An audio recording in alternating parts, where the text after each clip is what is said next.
We're live. Hey, welcome to another episode of Nerd On, the podcast where all levels of nerd are welcome. Here. Yes, we're here. Yeah, we are.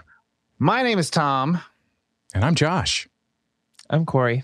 And today we got an interesting conversation. We got an interesting topic that I've been wanting to bring up for a while. And then when we're talking about certain topics to record in our new format, new year, this was something that kind of stuck to the wall when we were throwing all the topics. And obviously you're clicking on this, you're seeing the title, and it's how not to be toxic in your fandom. And it's an interesting long form of conversation where we see what happens when, certain people do things in a fandom online or in person that kind of ruin it for people. And I think we all have an example where that happens, where, they terrorize stores or actors or developers, and it's not fun and it's not cool that, if you enjoy something and now you get characterized because of the actions of other people.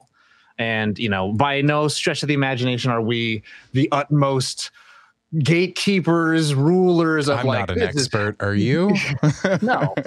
On how to do this, but these are some suggestions of like what you can do to kind of continue to have a positive community and encourage other people, like friends or family or whatever you colleagues, to continue to celebrate things, because at the end of the day, pop culture and fandom is supposed to bring people together. Well, I mean, right? Also to kind of continue the thought is that, this is what Nerd On was built on. Mm-hmm. It's a conversation that I think we've had within our meetings, as we've grown. We're at like 5.5 years as a show, and we've grown. I think all of us individually have grown in the way that we even communicate to each other, of like learning, like, oh shit, that is kind of toxic. Like, oh crap, I'm sorry. Like, it's.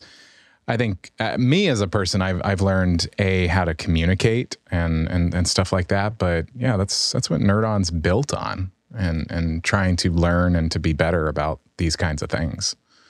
That's why our catchphrase is "Where all levels of nerd are welcome."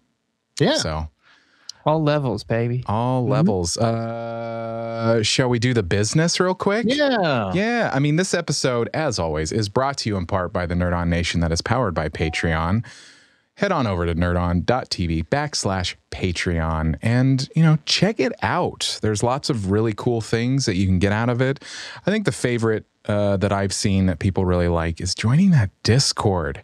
And when you're in that Discord as a Nation member, you get secret channels just for you. Secret. But you also have full access to our whole Discord community to just talk. And there's a lot of cool people. Today, somebody shared a picture of a brisket they were cooking, and my mouth is now watering while talking about it. It's a really cool community, so check it out. Nerdon.tv/Patreon, and check out that Discord, nerdon.tv/Discord. And a huge shout out to our friends over at Odyssey. We are wearing their headphones. They also have the great headset, the Mobius and the Penrose. Shout out to Focusrite. We use their Vocaster. It's their new product. Can't recommend it enough to people. And Embody Audio. They make an incredible software called Immerse. And they just had, they have new releases coming out all the time, like updates. They have a Final Fantasy XIV specific integration, but it's immersive audio. It's basically surround sound in your headphones. It's really cool. And it doesn't matter what kind of headphones you have. Even if you have those like earbuds, they still work. It takes the stereophonic image and it spreads it. Wraps it around you. Wraps it around you, because most games like a sonic blanket. Yeah, because most games are actually, they're mixed in 5.1. I'm going to attempt to explain, and it basically uses that and translates it into a stereo, but it's science. So check them out, Embody. And that's a business. It's pretty short and sweet. Business. Here we are. We also have a dedication, right, Tom? Yeah, we do. Ooh. And this episode is something brand new, something that we want to celebrate. Again, it's always about celebration and positive and bringing people up. And we're going to start doing this with all our episodes going forward. And we're going to dedicate this episode to Shiny Boomstick. Shout out. Boom. Shout out. The term other podcast shows do this, but I'm going to coin it. It's like, you get our nerd on. Hey. Oh my gosh. Am I wrong? You're not Polychar, that's all. wrong. Just the polychar. It's a positive thing. Yeah. Positive. Not the way I use it. It's not. Yeah. It's not what Tom usually means. But yeah, we can get right into the. Thank you, Josh. Bro, Josh. I'm sorry. That's just. Anyway. We can get into the episode, and of course, something about toxic fandoms and events that happen. This episode could like really spiral into a negative conversation. Oh yeah. And we're gonna try to not have that. And we're gonna start out first with why fandoms are great in the first place and share our experiences of it. You bookend with positive. Yeah. Always bookend with positive. Sandwich. Yeah. Butt sandwiches for me. But Yeah. It's a good way to start a conversation about something. Start about something good. Why fandoms are great. Mm-hmm. Why are they good? I'll start us off with saying, like, I think the thing I like most about fandoms is collective excitement. So, whether it's the newest Marvel movie or like a new event that's going to happen in a comic book run or anime or a video game that we know from a developer, we're all really excited about. It's the excitement that, you are having collectively with hundreds, if not thousands of people all at the same time. And even if it's not that, like, let's say it's just the love of, the first Scream movie. And then all the horror fans are just, oh, what a great, homage to the classic horror storytelling in the visual format. And, it's that kind of thing where, you can have the conversation with other people and then you guys could all get, hot and bothered or, get your nerd on about it. And that's one thing I love so much about, different fandoms, not necessarily like you have to belong in one, but you can participate in so many of them. Well, thinking about it some more and just kind of going further, fandom can also, I think the word is synonymous with like community, like they're and communities that, my brain thinks community, I'm like, that's a positive thing, but it's not always a positive thing. But a community and you're a part of something, like you are, no matter what it is, no matter how you think I'm the only person that likes this. And then you get to meet people that like, you're like, oh, cool. There's more of my people, and it's, that is that's one of the really cool things about fandoms is that community aspect of getting to get a nerd on about something, whatever it is. Off point, Yeah. When you meet someone and you find out you have something in common, there's a fundamental understanding to an extent of what you can find common ground on. So like, I know I always bring it back to Magic the Gathering, but there is a positivity to that. It's these people who we all just like to build these things and share these things. And like, for the most part, at least the communities that I've been a part of, it's really positive. And there's like a lot of support.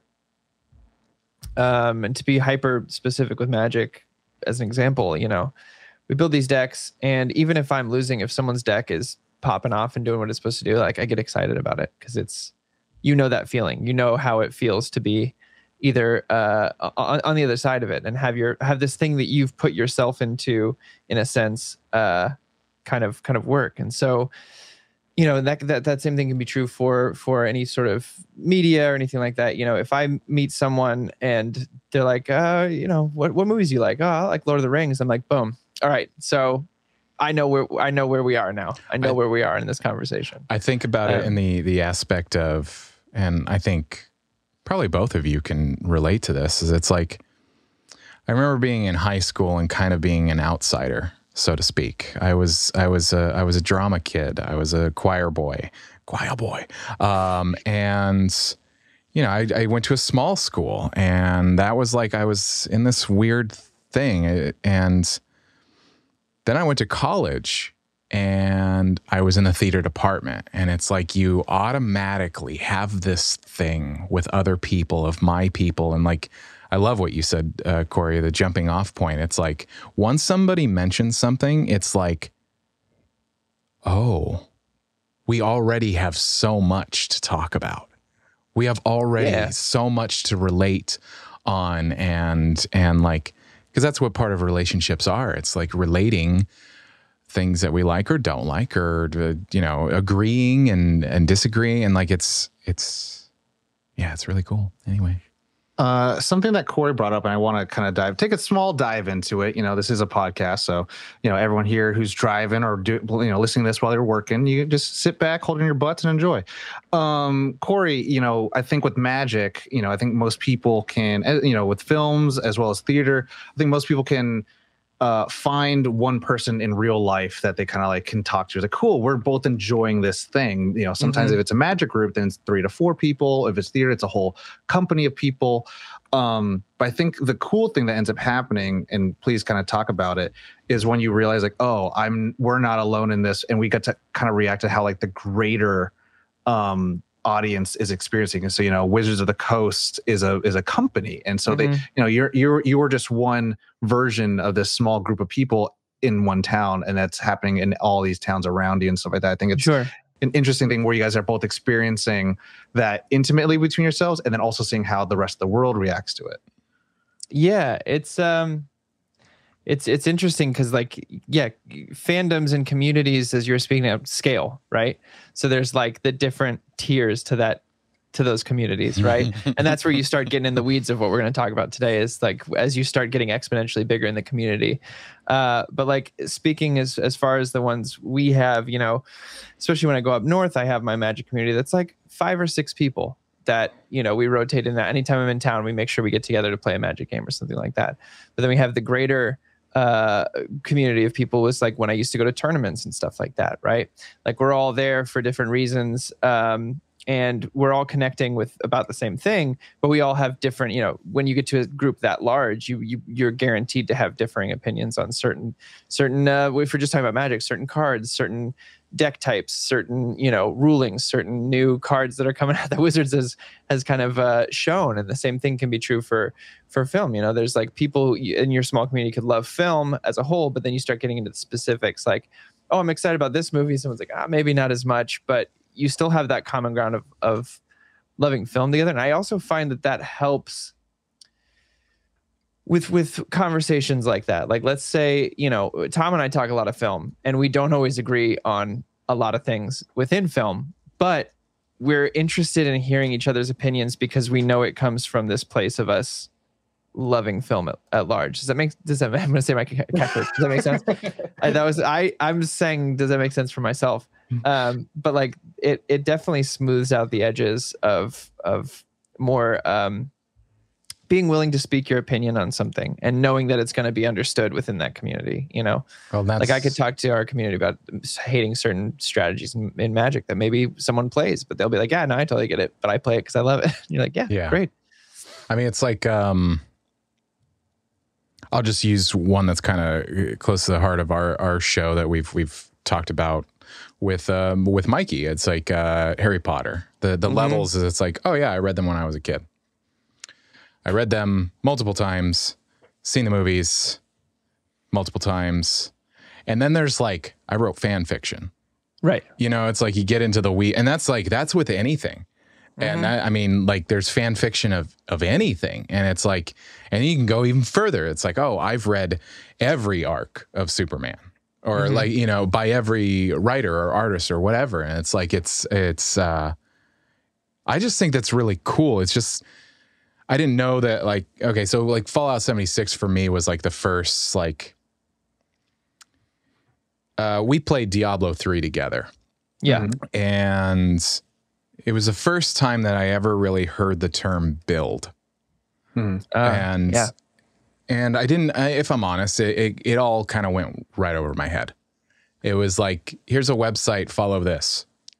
Got it. And then when I was like, I was all on my lonesome, I was on my own into the wild world, and I was in Fallout 76, it was like, I remember when I first started, there was this guy that I found random. He's like, "What's your build? What's your build?" And at the time, I was like, "I'm just playing the game. My builds play the game." and then you start like realizing like, oh man, this could be beneficial. This could be, oh, this works with this synergies, and baby. this like, oh, this weapon scale like. With Elden Ring, this weapon scales off of this stat. Oh, but this boosts that. And then, oh my God, it becomes this like, it's like homework. It's like when you learn a subject that you really like and you're like, oh man. And then this does this. And then when you meet somebody that knows that, yeah, and it's like, right. It's not a chore. It's like diving into lore is like reading an instruction manual to something you don't give a shit about is not something that most people look forward to, right? There's some people who would like that, like me, reading on, I don't know, the extended lore of like, Hey Arnold probably wouldn't do anything for me, but for some people that would do a lot for them. And that's something where if you enjoy one thing, the expression and the agency to allow yourself to adventure as far as you can is something that should not be impeded on. Yeah. It's exciting stuff. It's and like the extension of that, of being able to express yourself with it, like Tom, even just behind you, like having the different things that you like behind you. And I need to fix my frame, but not everything is in here, but it's just like, yeah, you like that thing and you get to like, Corey likes nothing. For all the audio listeners, he's got a white wall. No, he likes white walls. No, I just have to be very specific about what I want to put there, and I haven't decided yet. Yeah, because it's behind you. I have all male wieners. It's in the shot. Paddington, all male wieners placed perfectly behind me. But yeah, it's an expression. Talking about expression, I did like what you brought up too, where people start going to like fan fiction, right? And so I think that's something also a facet that's really cool about any type of fandom is, what people take into their own hands, right? Like I know at the time of this recording, there's a lot of drama going on with OGL, right? With D&D, Wizards of the Coast. But in that vein, for anyone who doesn't know what that is, I'm not going to explain because we don't have enough time to do that. But just look up OGL D&D. You'll find it. But artwork and product, right? So, Wizards of the Coast magic product, getting excited for the release date of certain product. Same thing with Funkos, right? That is like almost the epitome of like, if you're not playing or not interfacing with a fandom that has a physical product that keeps it going, like a TCG or like a video game or something, that Funkos are kind of like your avatar to enjoy and purchase product that support the thing that you like. Same thing with cosplay and artwork, right? So, as Josh was saying, there's fanfic, right? And so, on the internet is a wild and vast place. If you want to see, like, I would like to see, Solid Snake as a fox. And then you could do that if you wanted to. Yeah. There's plenty of artwork out there in the world, but like you can make it your own and you can change it and you could see that stuff. Yeah, and it's also like, what's cool is when it's something that isn't as like popular, and you get people that are out there that are just incredible artists that do like those things, and they're making art, and you're like, oh, cool. And it's not a Funko. It's not some like officially trademarked merch. You get these people that are expressing themselves with art for this thing. And it's like, the internet is a wild place. Yeah. You got altars. You have, Etsy is what it's made for. That's exactly what Etsy was like made for. It was like fan made creations. I mean, it's also the epitome of like why fandoms are great for me experience wise. Experiencing it in real time, and I know I've talked about this a few times on the podcast, was seeing Endgame in theaters or Infinity War in theaters. Like these huge, I mean, they are cultural events at this point. They're big enough. But like being a part of the live reactions of those films, and I won't go into specifics in case someone still hasn't seen it. But like getting to be a part of that, and even just, maybe not even cheering myself at times, and just like kind of listening to the crowd like cheer or react or gasps and stuff like that. It's kind of a cool moment to to experience knowing that there's like an entire room, an audience full of people who are feeling the same way you are, and getting to experience that in real time it's an emotional thing. It's a buzz. Cool. You feel it, like you're like, oh man, everybody in this room is like. And I know the moment you're talking about, like there's several moments, but there's moments that happen and you hear the room breathe.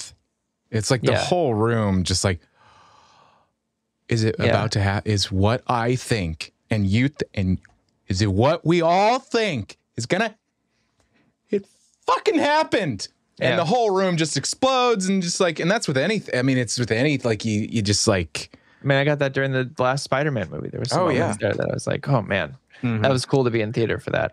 And when people notice the Easter eggs, like a whole room, like when you're like, you're seeing the signs and you're like what you bringing up No Way Home. There's one scene, I think, and there's some in the background and you just hear, do you see that? Is it?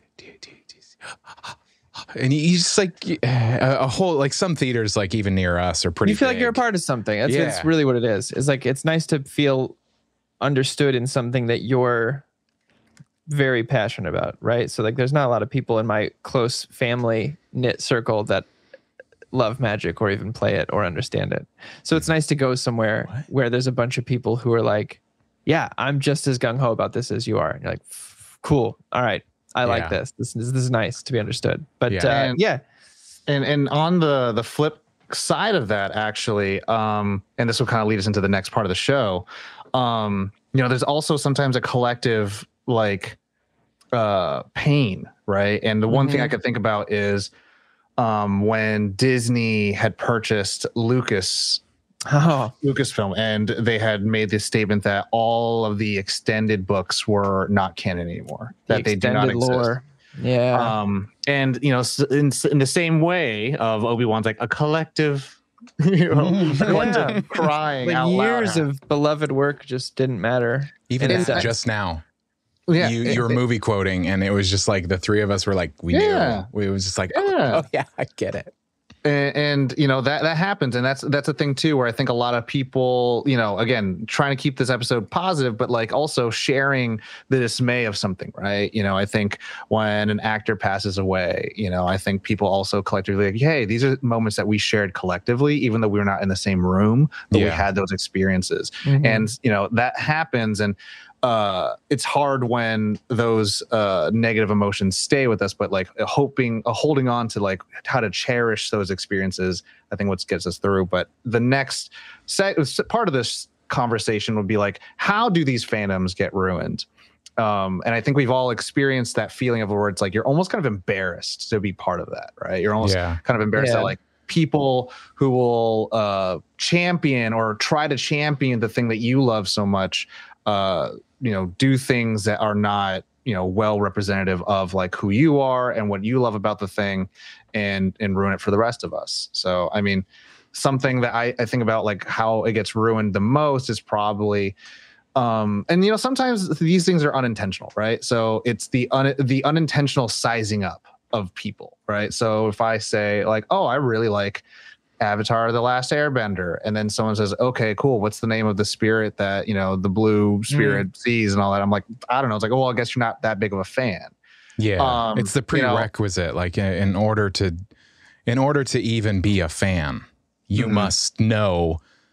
And then a document is like thrown out on the table, and it's like, you must know all of this, and you're like, and we grew up, at least for me, my generation that I speak for, we grew up in the time of Xbox Live. So shit talking is a normal thing. And like having a playful gesturing between friends. Yeah, there's a difference though, for sure. Different than like someone you meet brand new and then, you do that same size up thing. It's okay to do that to your friends if that's within your guys' conversation piece. But just know that like, not everyone that, wants to be welcomed into a fandom, wants the same treatment. Everyone should just kind of walk in freely and be celebrated for that sense. But I think that's one thing I think of.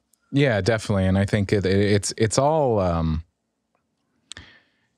because we're all different. We all have different pasts. We all have different experiences. And, as somebody who was bullied when growing up, things affect me differently of just like, and not alone in that. There are people that had the same experience. And so when we were talking about this topic, and as it was coming up and unfolding of the week, and really kind of meditating on it and thinking about it, it's like, wow, it can be accidental, it can be subtle, it can be innocent. Like, because you think that you're just chatting with a bro about something, and kind of like what you guys were all both talking about, of just kind of like the egging on, and you don't realize, like, oh, this is not my audience for this kind of thing. And it kind of like you're messing around with somebody, and you accidentally gatekeep something. You know what I mean? It's like, and you're like, oh shit. You know what I mean? It's innocent, but it's like, that is definitely how something the best, that my brain is like a prerequisite. Like, you can't even like this thing until you know these things about it, or read this thing, or blah blah blah. Yeah. Corey? I mean, it's, for me, I mean, it's kind of in the same vein, but it's like that thing when people feel like they have ownership of this shared media. So like, if someone else is like, oh yeah, I love Lord of the Rings too, and they're like, well, it's kind of my thing, and they get defensive about it. It's that kind of thing that always turns me off a little bit to almost bringing stuff up a lot of the time. They are the aficionado in the group, and they can't have one other person also be the aficionado. I mean, I'm also gonna bring it back to Magic again. Like, when you show up, there's definitely been times in public events I've shown up to something with a certain commander that someone else runs, and they won't play because it's their commander, and I'm just like, well, too bad they printed 500,000 of these to give out to people. Oops. But it's like that kind of thing. It's this strange feeling of ownership. And I try to rationalize it in my head. It's like you can love something so much that you feel like it's a part of who you are. But you have to remember that there's a lot of other people who probably feel that way too, and that's okay. I've definitely run into some people who I like to think I know a decent amount about Lord of the Rings, but obviously, I mean, you guys have probably seen the obscure Lord of the Rings facts guy on the internet, who I absolutely adore. But there's always people who know more. And I've definitely run into a few of those people. And most of them are really cool and just want to share and talk about knowledge. I have no problem me asking questions. But there's been one or two who have just been like, oh, you don't know? I guess you didn't read the books or haven't read them in a long time. And I was like, I haven't read them in a long time. So like it's kind of like it's that cliche. Actually, yeah, a little bit. So it's the weird ownership thing for me that usually, I mean, if we want to expand on it a little bit, specificity, with the Star Wars community feeling like they had the right to bully certain actors, As a Star Wars fan myself, it sucked to see, because you're just like, wow, you're giving all of us a terrible name. Yeah, it's not our franchise. Well, even if you hated the thing, right? Like you see people attack somebody because they were cast in it, or the crystalline version of what you want is changed or growing. And then so, you don't keep your emotions in check. You don't keep your expectations in check. And like, it's not trying to say that people can't be upset or be offended, X, Y, and Z, whatever have an opinion on it.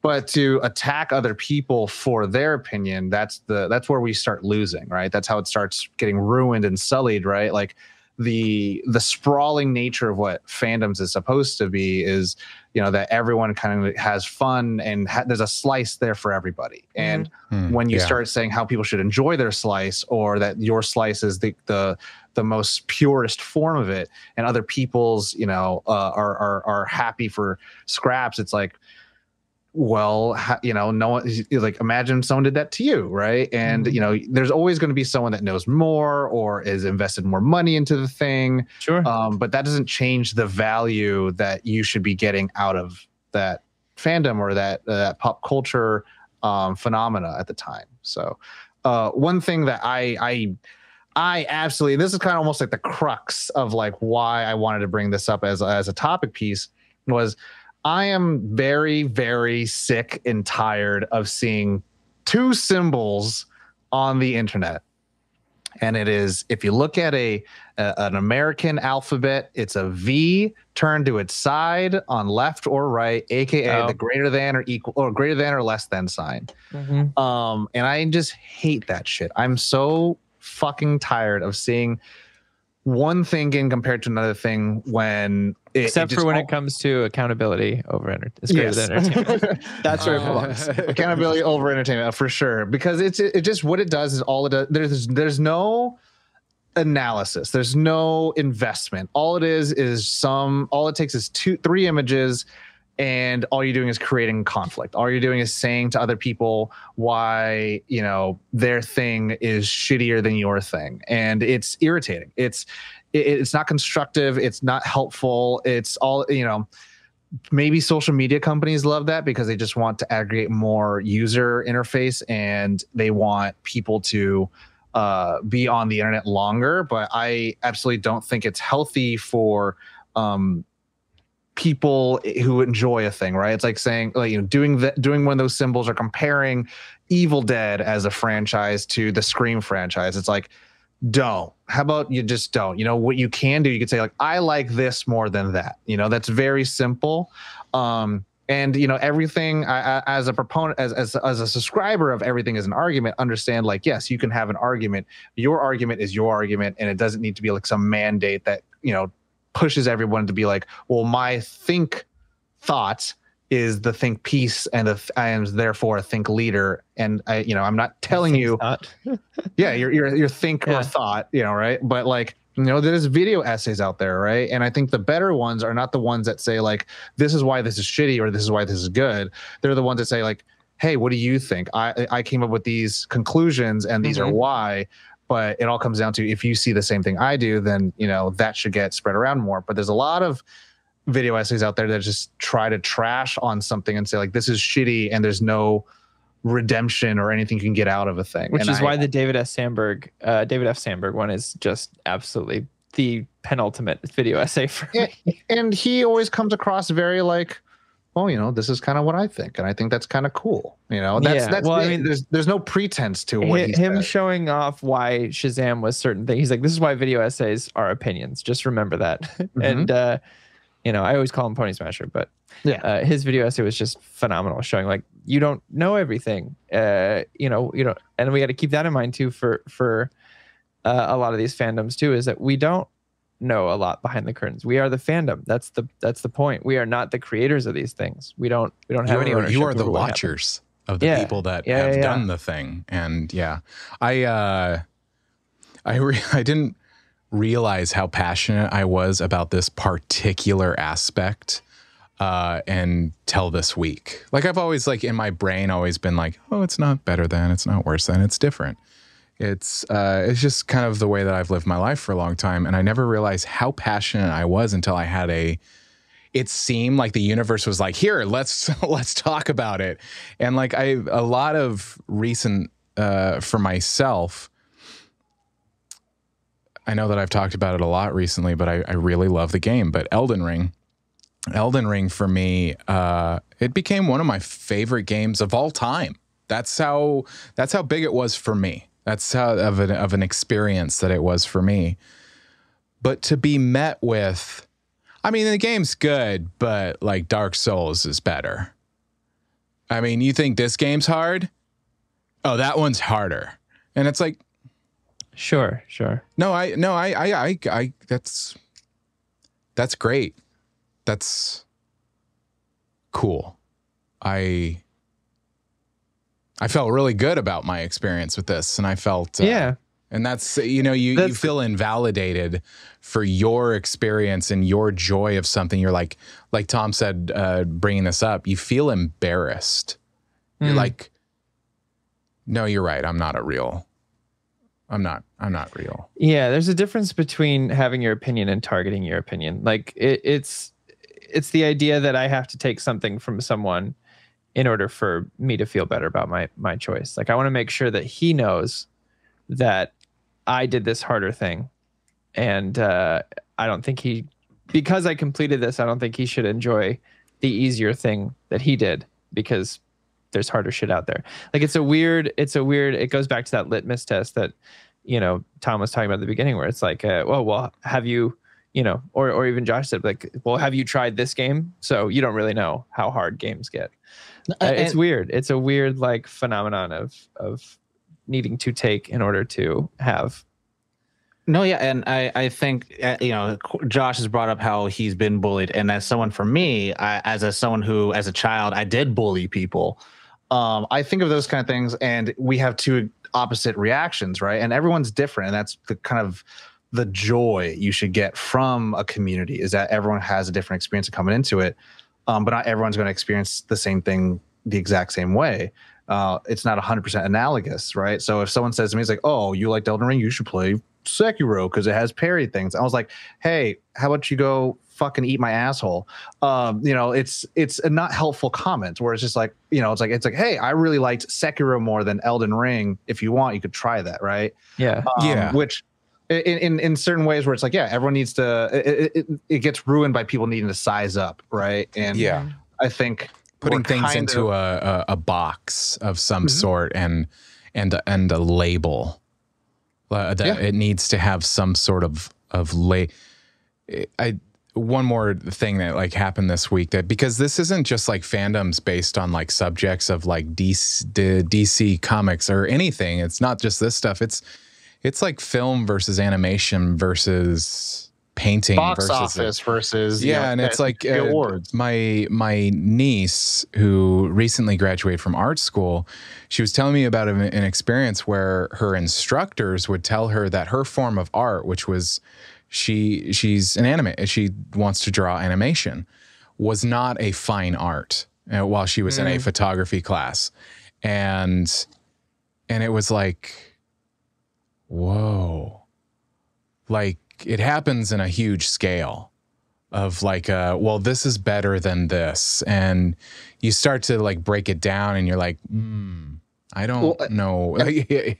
And I think those are like systemic, you know, but things that people subconsciously do, right? And that's, you know, if I grew up in watching Dragon Ball Z and anyone that's getting into anime now who's like, oh my God, I really like Chainsaw Man. I was like, oh, dude, you should have been around for this. You know, you could take it in multiple ways. You know, sometimes people who are a little bit more sensitive to that are going to hear it and say like, oh, well, apparently I don't know anything about anime. Or it's like, oh, well, apparently this one's better than the one I'm watching. Or you can take it as like, oh, I should check that out if I like this kind of stuff, right? But it's, you know, it's not saying that every conversation you're in, it has to be a landmine, but it's kind of also if you're the one who's trying to be, you know, promoting the medium and the fandom you're in, it's, you know, helpful to try to be like, oh, if you really like that, you should check this out. This is really cool.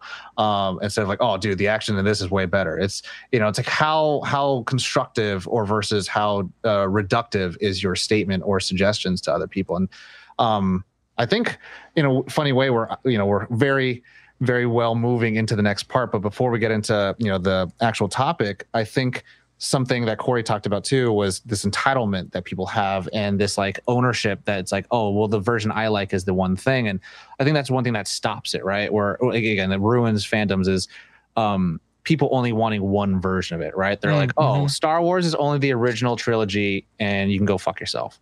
And it's kind of like, Jesus, you know, there's some people who aren't even born to know who Alec Guinness is, or to even like be like, oh, who's, you know, James Earl Jones, or it's like they don't know these things. And if you're constantly being like, well, if you don't know this, then you won't ever really truly understand or appreciate it. I think the tough thing is how you invite people to, hey, did you know like George Lucas didn't have like any of the story right to the second movie, but he had merchandise right of the first one, and so he made the second one. And like those are cool things that you can invite people to start, you know, getting deeper into the thing. If you feel like you want people, you know, to experience it as much as you have, but sometimes people just want to have a surface level, you know, relationship with it, which isn't wrong, but it's just how much they're willing to go into it, right? Yeah. I mean, I make the joke all the time that The Matrix is a standalone film, and there's two fan films after that. But in no way will I ever like make someone feel bad if they were to tell me in person, like, actually the second one's my favorite. Be like, oh, cool. Wait, why? Well, what about it is? Yeah, I love the third one because it has a Dragon Ball Z fight sequence at the end. You know? Sure. Yeah, like that kind of stuff. It's definitely a fine line, and I've definitely found myself on the accidental wrong side of that kind of thing. You know, where I was talking films with someone, and I was like, oh yeah, I didn't. You know, we'll keep it in the Matrix for this example, right? Like, yeah, I didn't really like the second one. The first one's kind of like where it's at for me, and I don't really care for the other two. And I didn't realize that I had made this other person, who the third one was possibly their favorite film of all time, like feel really bad. And you know, it's definitely one of those things I had to backtrack. And I was like, no, I'm just like, it's just a joke. Like I do understand that these kind of things, but it's tough sometimes because you want to include, you want to give your opinion at the same time. That's part of being in these communities, you know, and it's a fine line to walk. And I think as long as you can be open and admit a mistake here and there, I think you can. It's how you do it in a good like, way. Yeah, I mean, I mean, we've all either experienced it, just like you were saying, we've all accidentally done it. We've all seen it, where it's like when somebody goes, man, I really like this. And then the first thing out of the person's mouth that they is, I didn't really like that. And it's like, cool. I think we've talked about it on the show where it's a conversation stopper. And it definitely goes both ways too. Cause I've given the opinion where I didn't like something and someone just goes, oh, okay, cool. And then it shuts down. I'm like, but like, what did you like? You can keep this conversation going. I feel like this can be a two-way street where I can give opinions and things I liked and didn't, and so can you. You know, so there's also that. I mean, that goes back to that ownership stuff, I guess. There's definitely been some people who have just stopped conversations because they didn't agree with something I either liked or didn't like. It's tough. And I think we've been naturally going right into the final part, or you know, the actual topic of the episode is how to not be toxic, right? And you know, we've all talked about like how our own experiences, like we sometimes have done something that's not saying like, oh, we're a toxic person, but it's like, oh, that's kind of like not cool, right? And I think in the rule, you know, they say in the world of D&D, it's like the rule of cool, right? So do whatever is cool, you know, like things that you would want other people to do, you know, for you in a fandom, where it's like, oh, I'd like to learn more about it, or I'd like to be invited to do things, or I'd like to feel more included into this community that I've just stumbled upon. And I think there is an interesting dance between, you know, someone who potentially is like, I was like, if I say, man, I love the first Land Before Time, and they're like, yo, the second one though with Chomper, and they're like, oh shit, baby, you're like, damn, I like Diana Ross's song, and it's so sad, right? And then, but then, you know, it's up to that person's like, oh, I just really like, because I really like the Chomper character. It's like, what do you really like about the first one? It's like, oh, I really like, you know, Ducky, you know, getting this tree star. Oh, Ducky. And it's how to continue the conversation. Never, you know, it's always like I think we've mentioned on the show, it's the improv yes and, right? And so, you know, even if let's say it's the most minority opinion, right? It's like, let's say Star Wars, we've been talking about that one a lot, maybe because it's one of the fandoms that's the most divisive, also most controversial. But like someone says, you know, the Rise of Skywalker is my favorite of all the Star Wars movies, and you'd be like, and you absolutely inherently, you know, your veins are popping out through your neck, and you're like, how do I interact with this person who I don't agree with any of their opinions with? But it's like, okay, well, what do you love about it? You know, just give that sense and that opportunity, and then hopefully that it becomes that learning moment, right? And then they turn that back on you and say, what do you love the most? It's like Empire Strikes Back, because that's the only one that matters. And then, you know, you guys make a joke about that stuff, and that's actually how, or like how I had to live my life, you know, loving the prequels for 20 years before everyone else started to love the prequels suddenly. It's you know, I had to have that conversation a lot where people were like, well, what's your favorite lightsaber duel? And I was like, Revenge of the Sith, like Mustafar. I love Ewan McGregor as Obi-Wan. I thought Qui-Gon Jinn is a badass character, and I got a lot of blank stares for a lot of my life. You know, glad everyone loves Andrew Garfield now too. Like it kind of, you know, if you stick with it long enough, kids. Ain't nobody loved me when I was nobody. Yeah, and that's why, kids, you should just be a fan forever, because eventually everyone else will too. Yeah. I mean, look at me now. hey, look at us. No, I mean, I think that's a solid, like, it's the conversation about it. It's the communication. It's learning how to communicate in those things. A classic example recently was I played Elden Ring with my cousin David, who has experience with other games. He's a gamer. He's played a lot of games. He's a gamer boy. And what I liked about the way that because we were talking about this idea of like, because I think I had just recently somebody had said, "Oh, you like Elden Ring? Well, then this one's better," or whatever. And he was like, "Well, let's break it down. What do you like about Elden Ring?" And it was like, and he was like, "Is it the story? Is it this? Is it this?" And we just had a conversation. It was a conversation about like, "Oh, I like this and this." And he's like, "Oh, well then if you liked this, you guys have done it to me too." Where it's just like, "Oh, you like this aspect of it. That's really cool. You might like this." It's a conversation. It's not a talking down on.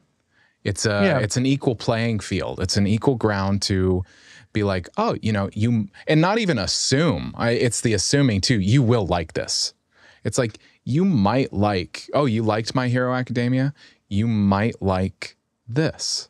Yeah, I always phrase it with, "I think you'll dig this." Yeah. Like that's my go-to phrase is, my personal opinion is, "I think you'll like this." I want to throw out also just remembering like the fact that different opinions are out there because everyone's had a different experience or different walks of life. Like I want to bring up our buddy Mikey, shout out, who let's, for example, say maybe I didn't love Gauntlet of Fire, which I didn't in the episode. But you have to remember that his experience was these books helped him through the hardest point in his life, through like his first major bout of depression. I think he talked about it on the podcast too, where he was like expelled from school and didn't know what he was going to do with his life, and he found Harry Potter. So just like trying to keep in mind that anyone could have that type of experience. At least that's what I bring forward to it with any sort of fandom, right? With anything can be their solace, their escape, this is how Tom shared an awesome video with me of like the psychology of Souls games and how people, like some people said, beating this game helped me to not end my life. You don't know how important something or an actor or anything is to somebody. Yeah. And you can't assume based on your own opinion. The Lion King 2, Simba's Pride. I was gonna say one show that did that for me was How I Met Your Mother, and Corey fucking hates that show. I do, and that's the thing I'm too. The same. That show it helped me.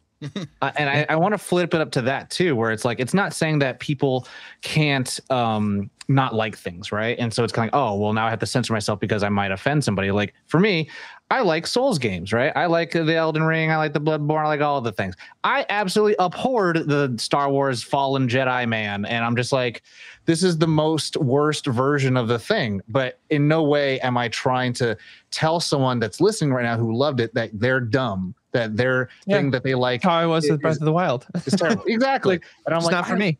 That's my favorite Zelda game, right? And it's how to navigate those conversations, but also, something I've tried to do a lot is say, like, I don't want to take anything away from you, but this wasn't something that I really enjoyed, right? Mm-hmm. Or it's like, I preferred this and I like these aspects of the thing. And, it's hard, in a way to not be toxic. Try to avoid the shit parade, the party of just like, let's just stomp on this thing. Because you find a lot of things that you don't like about it. Or, even if you think like, oh, objectively speaking, I don't like this, what does it do for the conversation you're having or the relationship? As Josh says, like, you're relating to somebody. So do they share those sentiments? Do they not share those sentiments? It's not saying that every conversation you're going to have with somebody is always going to be like their first time hearing this thing, but it's kind of also gauging their level of interest, love, passion. If not, there are some groups that don't really like a thing, right? Like maybe there's a correlation between all the people who love The Empire Strikes Back, love The Last Jedi, or maybe the opposite around. People who love Return of the Jedi love The Force Awakens. X, Y, and Z. Like, you're going to find those correlations, those pieces, and it's always kind of good to have the conversation to create a positive foundation before you just start shitting on a thing that they might like. Yeah, I mean, I've just, in fact, started the practice over the pandemic of just not voicing opinions about things I didn't like, unless I'm specifically asked about it. We had a conversation with someone the other night about Star Wars, and until I was asked what I thought about the new, I'm not a huge fan of the sequel trilogy, but until it was asked of me, I didn't bring it up. And I just find that helps conversations move, and everyone feels, I feel better. The person who's sitting across from me feels better about it. Like it kind of doesn't add much unless it's someone's curious about it. Like, oh, how did you feel about the sequels? It's like, weren't my cup of tea. I felt this, and this, A, B, and C. I much prefer the prequels, to be honest. But no, I think I said, but I'm also the guy who loves the prequels. So what are you going to do? And in no way is this meant to be like hey, this is a teach you how to have a conversation with people. Right. Something that people, because I'm about to give an advice. Something that you could all take after listening to this episode is answering the question you wish you were asked. So Corey, tell me your favorite thing about The Rise of Skywalker. It's like, you know what I really liked? I really liked the last fight in The Revenge of the Sith. You answered that question in order to not answer the questions they asked. And that's helpful because, like, one, you're doing a positive, but two, you're also engaging. Like, I'm a big fan of lightsaber duels. In fact, my favorite is, there you go. And that's the thing where it's like, why does, if someone asks Josh a cornered question, it's like, why does Elden Ring suck? And it's like, I really did not like, instead of saying instead of why this whole thing sucks, instead of question. One in particular thing that I don't like is this. And it's like, so I'm answering this question in that sense, but I don't. Yeah. And then you can then interject and say, but I really do like the whole game overall. And hopefully if anyone has any type of social cues, they'll be like, I'm not going to fuck with this guy. Empathy at all. Yeah. Yeah. It's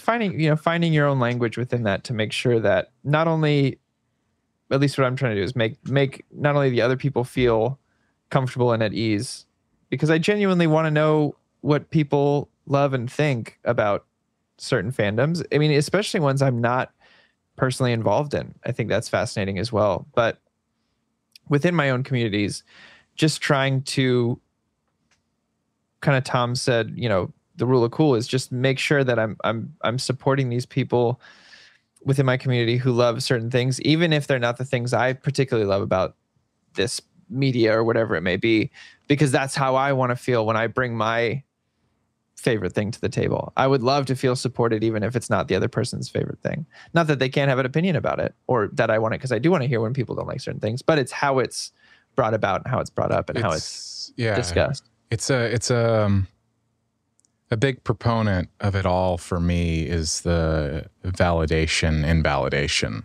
It's like when you, in any sort of conversation of like, if you are having a particularly, when I say passionate, I mean like a conversation where somebody is like, oh man, I really like this. What did you like about it? And it's kind of like if you respond with any sort of negative, you are accidentally invalidating that person's experience within the conversation.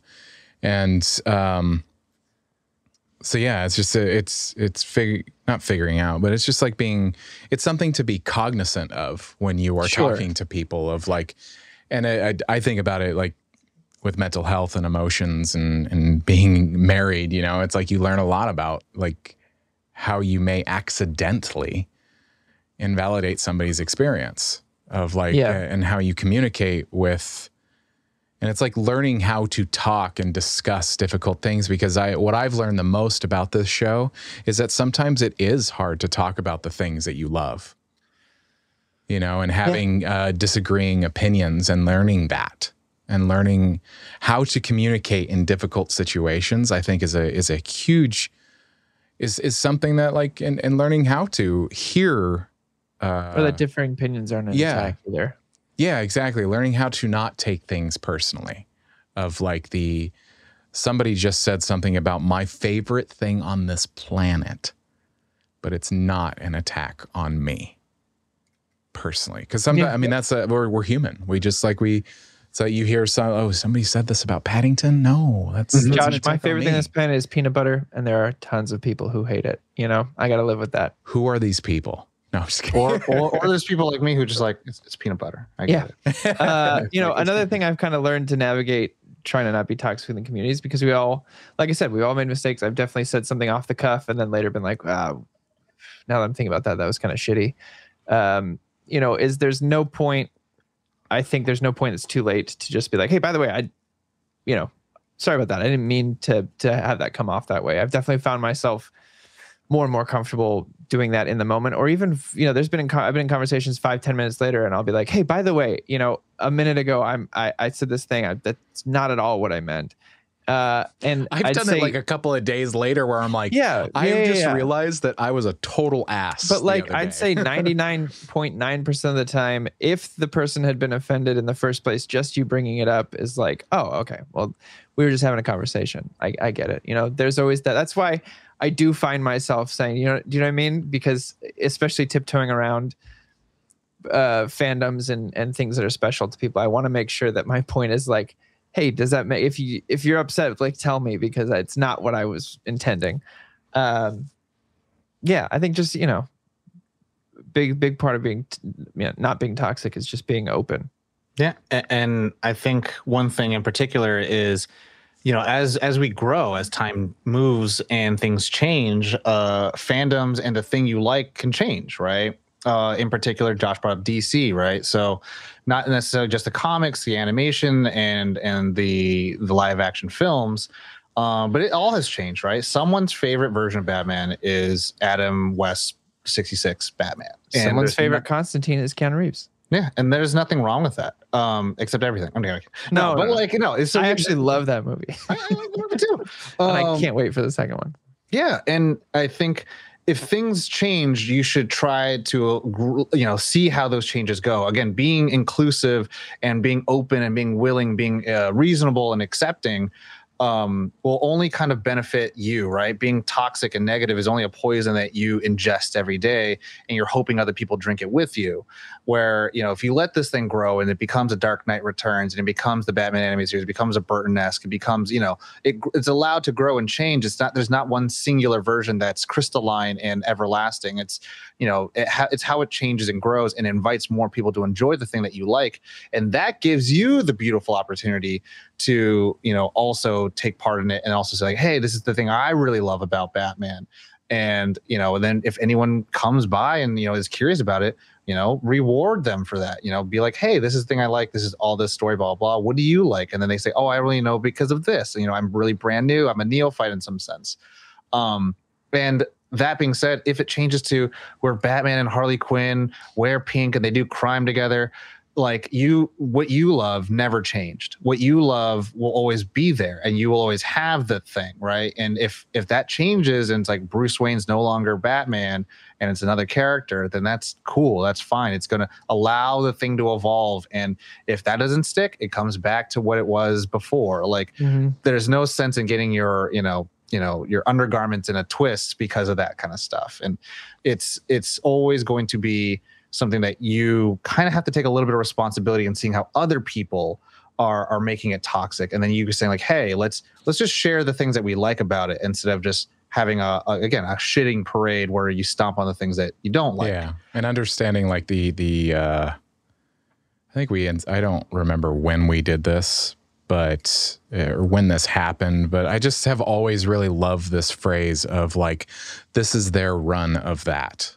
You know, I've always really, because like you think of anything, oh, the writers are going to change, the animators are going to change, the producer is going to change, you know, it's like the company's going to change, you know, and it's just like all these things are going to change and they're going to move and they're going to flow, and you kind of, you can still love the thing that you love. Whatever the original, the idea of it, because I've had things where it's like it was this one thing when it first started, and then I came into it in the middle and really liked it there. I mean, like a band, some bands, like their music changes, like even Muse The entire SNL sketch about Weezer about that exact thing. Yeah, I haven't seen that one, but I'm gonna send it to you. Yeah, it's there are bands that you're like, man, their music when they first started is different than their music as it is now 20 years later, and you're like, wow, and you're like, but you can still like whatever that was, and like, or what it will be, or it's like, anyway. Yeah, but I agree. And I just also want to say, like, also open to any suggestions y'all have. We're all still learning this. We're all still, it's a constant state of change and growing. And, as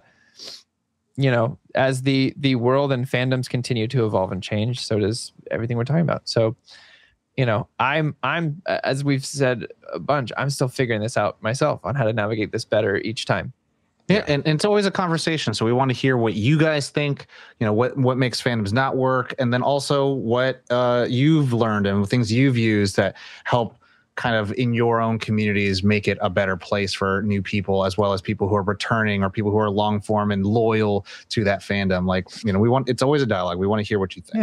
Yeah. I mean, I'm going to take a moment to just thank you guys, because you guys have helped me grow as a member of any community, really. I mean, just being a host, and I didn't want to get too far into it when we were talking about it at the beginning, because I didn't want to have spoilers of later parts of the episode. Like, you both have helped me, and I've noticed how the both of you have changed, and how we communicate together, how we communicate just in general, like about the things that we talk about. I mean, we're hundreds of episodes into this show. If you listen to early episodes, you're going to hear that, oh, Tom changed in this way. Oh, Josh changed in this way. And like, feeling, for me personally, even just feeling more comfortable to express negative opinions and the right way to do it. You know what I mean? Like, it's learning how to, of course, I have some other things that I've changed about myself that have allowed me to help me, but it's like, as a person, I love what you said, Corey, of like being open, being open to that change and changing yourself, changing the thing changes, like these things. You guys are awesome. We're all trying to be better. We're all trying to be better. We're all Tilly McCry. I mean, but I still make films with Tom. So that has not changed, and I am just Josh. So yeah. One of the craziest comments I ever got was, Tom's character development through this show has been the craziest thing. And I'm like, I don't even know what that means, but I appreciate it. I'll take it. So, it has. You're the character that is Tom is kind of like, why am I forgetting the character's name in Zuko from Avatar? Zuko, yeah. I'm like, Father.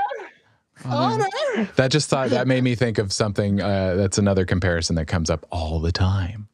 Is Avatar: The Last Airbender and Korra, like so interesting to see. Some things are just interesting to watch. Yeah, I mean, just like debates and whatnot. Like, it's interesting. It's a conversation that's interesting to take. Oh, I've definitely been shit on for liking Korra more, and I live with that. Yeah, it's and fine. you learn like you. But it came from a place of love. I'm sorry, Corey. It wasn't. You discussed it with me. I have too. Where it's just like but I came into it later in life, and as an adult, I watched them back to back, and it was like, oh, I love Korra, and just to be like, just like shit upon for liking Korra more, it was like, because the truth is, though, within the then there's these sub communities, right? Like there's the big loud internet community at large that shits on Korra, but if you really talk to the people who love Avatar, it's an equal, it's included. It's I love both those things, because any more of being in that world is great. And I've been feeling that with Rings of Power. Like, I'm a huge Rings of Power fan, because any more time that I can spend in that world for me is a happy thing. But boy, oh boy, I've been shit on for that, and it is what it is, And I mean, with the internet stuff, I know we're getting a little long in the teeth, so we'll wrap it up soon. But with the internet stuff, like, that's just a fraction. At the end of the day, money does talk, and it is going to be about like how you are invested in the thing. So whether it's like buying new things, like Greg Weisman, who did Young Justice. he told the fans that if they want a season 3, they're going to have to binge it on Netflix. They're going to have to buy the Blu-rays and all that stuff. And a lot of people did hashtags and stuff like that. So it's how you interact with that fandom. Oh, the director or writer, I think he was the director of Days Gone, was like, there's a lot of people talking about wanting a Days Gone 2. You have to buy Days Gone. Like, it's like, that's how these things get made. And when people start seeing the interest in it and then also start seeing the money behind it, that's when your thing starts growing. So that's where it comes down to. If you want, a thing to grow, you're gonna have to interact with it or talk about it and share it and be part of those communities. And if you don't want a thing to grow because you just don't like it anymore, then you just don't be part of it. You don't interact with it, but you also don't have to shit on other people for doing that stuff, right? It's always about giving and lifting, not about taking away and pulling people down. So yeah, there we have it. I feel complete. I feel complete. I want to be Elish Norn completed. Okay. Wow. It's a magic thing. Wow. I include you in this community, Tom. Did I do it? You did it. I don't understand that reference. Neither do I. Neither do I. It's just you're completed. Okay. Wow. That was Bring great. us out, Josh. Yeah. Yeah. Everybody at home, thank you so much for listening. If you're on your favorite podcast app, if you're watching on YouTube, appreciate you. Thanks for hanging out with us.